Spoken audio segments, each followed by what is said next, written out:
Au cœur de la Gâtine se trouve un barrage et sa retenue d'eau nommée lac du Cébron, alimenté par les cours d'eau du Cébron, de la Taconnière, de la Raconnière et du Marais Baudin. Cette retenue, destinée à produire de l'eau potable, dessert 140 000 usagers, ce qui en fait une ressource stratégique importante pour la distribution d'eau potable dans le nord des Deux-Sèvres. On parle de bassin versant pour définir un espace géographique délimité par des lignes de partage des eaux. Le bassin versant correspond à l'ensemble des surfaces drainant naturellement vers un même point, l'exutoire. Ainsi, toute goutte d'eau tombant sur le bassin versant du Cébron circulera sur les pentes du territoire en direction du lac du Cébron. Ce territoire est donc protégé par un programme d'action ressources, qui consiste en la mise en place de partenariats entre les acteurs du territoire, pour la mise en œuvre de projets en faveur de la reconquête de la qualité des eaux. Monsieur Philippe Albert, président de la SPL des eaux du Cébron, porteuse de ce contrat territorial, nous explique. À l'échelle globale du territoire du Cébron, quels leviers sont mis en place pour préserver la ressource en eau ? Donc il est important de préserver cette ressource avec une déclaration d'utilité publique qui a été créée il y a récemment et donc qui permet déjà de réglementer certaines activités sur le lac du Cébron.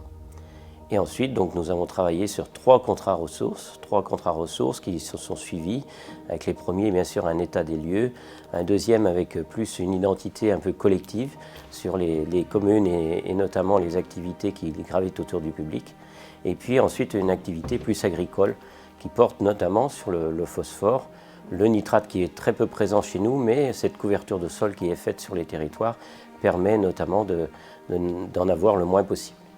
Donc le phosphore qui est naturel, mais qui est aussi par rapport à l'élevage que l'on tient absolument à préserver, et 67% en herbe du bassin versant, notamment du Cébron, permet à cela une activité forte de filtration et notamment de pouvoir résorber une partie de tout ça. L'infiltration de la pluie dans le sol ou son ruissellement entraîne une différence sur les caractéristiques de l'eau amenée. Cependant, dans un cas comme dans l'autre, la couverture du sol est essentielle à l'efficacité du processus de filtration. Nous avons donc été à la rencontre de Abel Lumineau, agriculteur, et Alice Poilane, responsable technique à la CAVEB, pour leur demander quel est le rôle de la couverture du sol pour la qualité de l'eau ?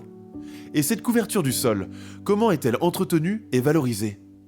L'intérêt des prairies et des sols couverts, c'est la limitation de l'érosion des sols.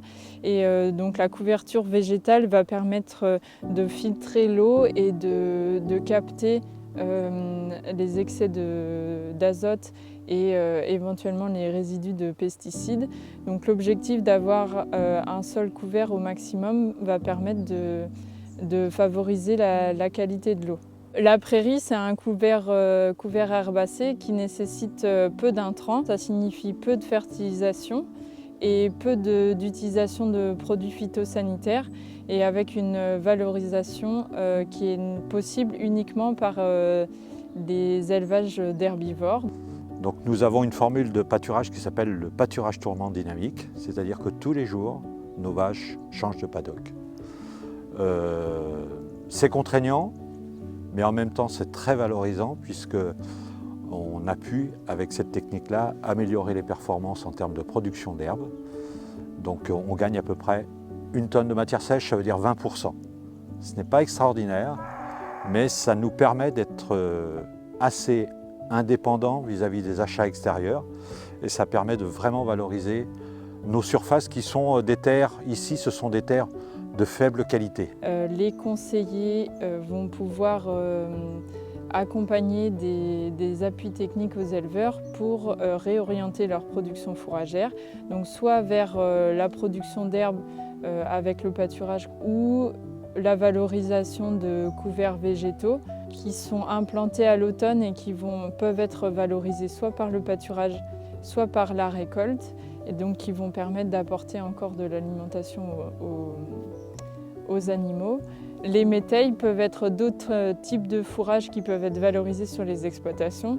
Donc les métailles sont des mélanges de céréales et de protéagineux qui vont permettre d'apporter un peu plus de protéines dans les rations des animaux et donc d'apporter une alimentation plus équilibrée tout en maîtrisant l'achat d'alimentation à l'extérieur. L'élevage est donc essentiel pour le maintien des prairies, elle-même essentielle à la filtration de l'eau. Des techniciens et conseillers sont présents pour accompagner au mieux les exploitants dans l'adaptation continue des pratiques.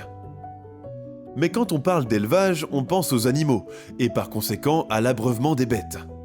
La présence d'animaux dans une zone aussi sensible ne risque-t-elle pas d'altérer les berges et de provoquer de l'érosion et des transferts de polluants ? En 2016, un diagnostic a été fait à l'échelle du bassin versant du Cébron pour inventarier toutes les dégradations liées à l'élevage encore présent sur le bassin versant.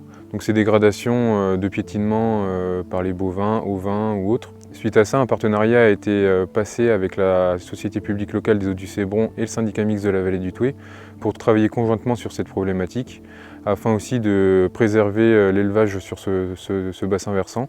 Concrètement, des rendez-vous ont été pris avec les agriculteurs où se situaient les dégradations, avec qui on a travaillé conjointement pour mettre en place les meilleurs dispositifs afin de mettre en défense le cours d'eau.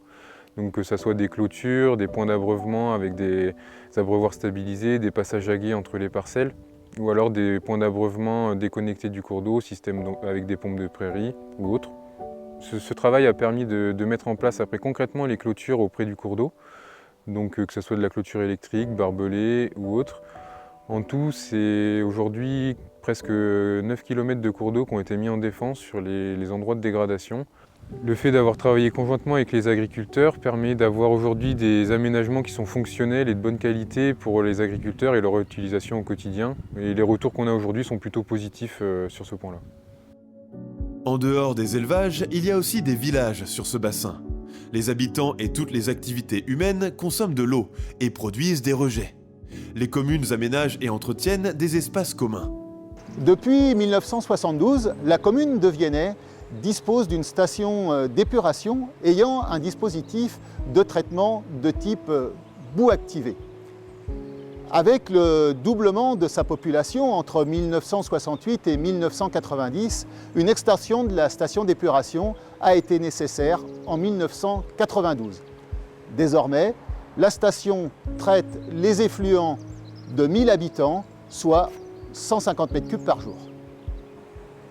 Attaché au respect de la réglementation et conscient de la nécessité d'améliorer nos pratiques afin de réduire l'impact de l'usage des produits phytosanitaires, nous avons réalisé en 2009 un plan de désherbage.